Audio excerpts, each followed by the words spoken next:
America stands with Ukraine. We stand with Ukraine until victory is won. Taking a stand, congressional leaders, including a Colorado congressman in Europe, showing U.S. support for Ukraine and our allies. This is very important. I can say even this is crucial. Colorado's mental health crisis, the proposal to make sure people who aren't getting the help they need can get it, and a new push to find JONBENET Ramsey's killer. They're taking their time, they're talking to people, they're analyzing if this technique may or may not be helpful in their case. Why the governor's now considering new technology to crack the case.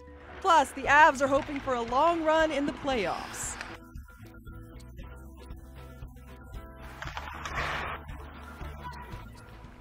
Colorado Congressman Jason Crow and House Speaker Nancy Pelosi are part of a congressional delegation visiting Ukraine and Poland right now. They met with Poland's president today after meeting with Ukraine's president over the weekend. Thanks so much for joining us for Denver 7 News at 11. I'm Jacqueline Allen. Pelosi is now the highest-ranking U.S. official to visit Ukraine. As Faith Abube reports, Pelosi and other leaders are pledging their support for the war-torn country. Harrowing tales of Ukrainians living in dire conditions, unable to escape Soviet-era bunkers below ground for fear of being shot and killed by Russians who had relentlessly shelled and surrounded the Azovstal steel plant in Mariupol. This video, shared by the far-right military group Azov Battalion and posted by Ukrainian officials, shows women and children being evacuated from the bunker. Natalia Izmanova says she lived 2 months in darkness and fear. Amid the evacuation at the plant, a congressional delegation led by House Speaker Nancy Pelosi traveled to Kyiv on Sunday to meet Ukraine's President Volodymyr Zelensky and to express continued U.S. support for his country. Pelosi is now the highest-ranking American official to visit Ukraine since the war began. So our commitment is to be there for you until the fight is done. Ukrainian ambassador to the U.S., Oksana Makarova, says the Biden administration's latest request for $33 billion in additional aid will go far in helping Ukraine's military and its people. We need all the assistance we can get in defensive weapons, in military support, in financial support, but also in humanitarian support. And I think this request covers all of these areas. And more civilians could be allowed to leave that steel plant in Mariupol today. President Zelensky said in a tweet that officials in Ukraine are working with the UN to provide an additional safe corridor. In Washington, Faith Abube, ABC News. First Lady Jill Biden will meet with Ukrainian refugees during a trip to Europe this week. She will be traveling to Romania and Slovakia as part of a 5-day trip. The UN says nearly 5.5 million Ukrainians have fled Ukraine since the Russian invasion. Jill Biden will also meet with members of the U.S. military and government officials.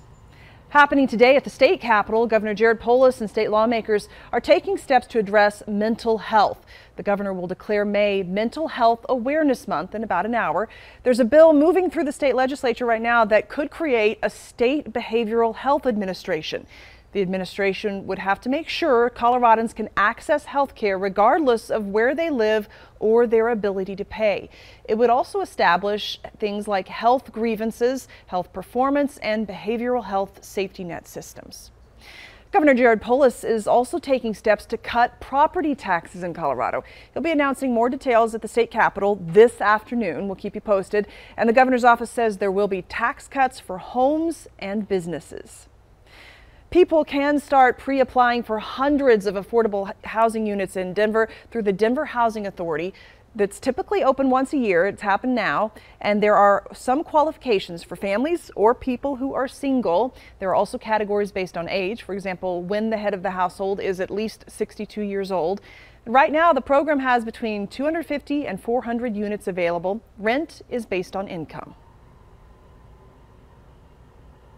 Our hope is with other programs that we have here at DHA, which is in our resident services or community connections departments, that are social programs that help elevate people. They take advantage of those programs, become self-sufficient, then can be out on the open market, and then they free up a unit for another deserving individual or family who needs that temporary assistance. These applications need to be submitted online, and people can apply through next Wednesday. All right, Aurora leaders will talk about the city's urban camping ban during a city council meeting today. This ordinance went into effect over the weekend, but the policies within it need to be finalized before they can be enforced.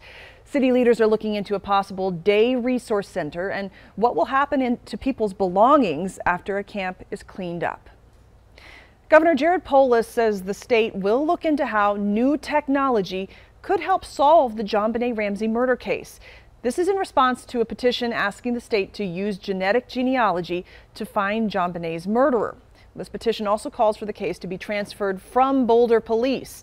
Ramsey's father supports the petition. I spoke with former DA Mitch Morrissey. He investigated JONBENET's case, has a company that has solved cases using genetic genealogy technology, and he says it's more complicated in the Ramsey case because the DNA is mixed and the technology is still new. The other thing that they have to deal with is the fact that they don't have a lot of DNA. And this requires more DNA than the normal type of testing that's been done for years in crime labs. He says that technology is still advancing, but JONBENET was murdered in Boulder in 1996. Her killer has never been found. 15 more wild horses died over the weekend at a facility in Canyon City. That brings the total number of deaths to more than 100 in the span of a week. The Bureau of Land Management says the horses are dying from equine flu. This outbreak was first reported last Monday. BLM says it is reviewing operations at the Canyon City location to try to prevent more cases.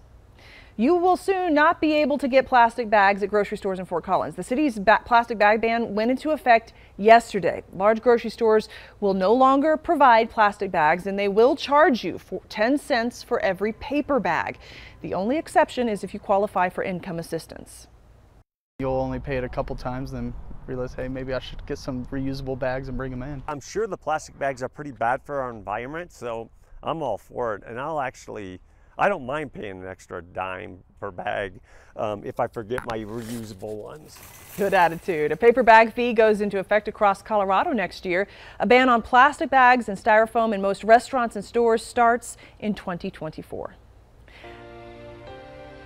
Big Brothers Big Sisters of Colorado has been connecting children with mentors to help them achieve their potential for more than 100 years. The relationships between the bigs and littles can grow into some very special friendships. Denver 7's Micah Smith introduces us to one big brother who is this week's Denver 7 Everyday Hero. Michael White and Jerai Riley say it's hard not to have fun when they're together. I know how to be a friend. We just hang out, we're friends, and we have fun. And on this night, the fun is a golf buddies lesson at Denver's City Park Golf Course. Personally, me, I feel like I'm the young Tiger Woods. Technically. Michael and Jerai's friendship started when someone at Big Brothers Big Sisters paired them together, somehow knowing they were meant for each other. I think because we both had like things in common and we're like both funny, so yeah. I'll take that. I'll take that. For 6 years, even during the pandemic, they have connected at least twice a month, often sharing incredible adventures. I did not like skiing. I fell down the mountain. Me too. But I liked it though. But he liked it. Michael says he signed up for Big Brothers Big Sisters because he thought he could make a difference mentoring a young person. It's a decision he's never regretted. You know what? It's taught me a lot about being consistent, being a good friend, what it takes. And, you know, it's really about having fun and connecting. He was not only Jerai's biggest cheerleader and fan, he was our Big Brother Big Sisters biggest cheerleader and fan. Alicia Cook is the CEO of Big Brothers Big Sisters of Colorado. She says Michael is the epitome of the kind of mentor kids who sign up for the Big Brothers Big Sisters program need. Every child needs at least one person in their life who is not in their family, who is absolutely crazy about them. And being that person, that mentor who goes the extra mile, isn't hard. Best advice I ever got was, do you know how to be a friend? And I was like, yeah. And they're like, that's all you need to do. On behalf of American Financing in Denver 7, we would like to make you, Michael White, a Denver 7 Everyday Hero. Yeah!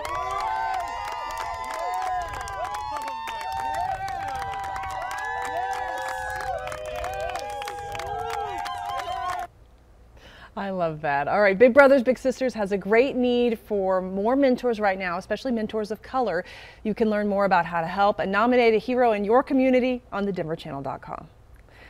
The quest for the Stanley Cup starts tomorrow at Ball Arena. The Avs host their opening round playoff series at the Nashville Predators. The Avs finished the regular season as the best team in franchise history with the most ever points in a season, most wins, and most home wins. So they're super fun. But they did lose 6 of the final 7 games of the regular season. The Avs have also lost in the second round for 3 years in a row. That is not something the team is thinking about.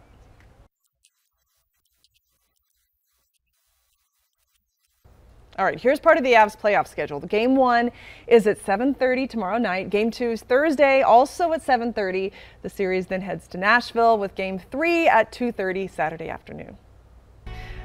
Start planning your trip to Rocky Mountain National Park. Still ahead when you can start making reservations to visit the park. Plus, the cost of diesel fuel is hitting a new high, and those higher prices could put more strain on our wallets.